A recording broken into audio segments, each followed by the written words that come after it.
Welcome to Pindar Poetry. We hope you learned something new. You start by confirming you have admin access and a stable network. Without that, you cannot change DNS settings.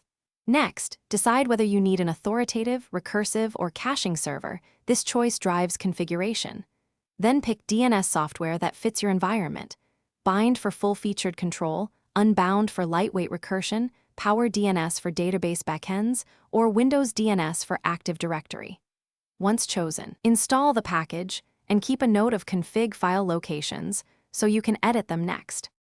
You now edit the main configuration to bind the server to the correct interfaces and set forwarders if you need upstream resolution.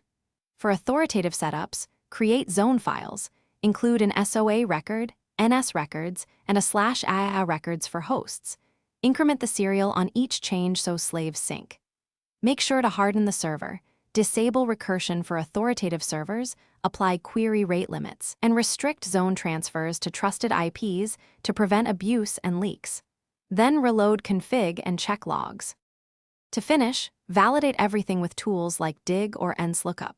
Query the SOA, NS, and a records and test recursive resolution to confirm desired behavior. Enable monitoring and consider DNSSEC signing for integrity. Ensure keys are stored securely.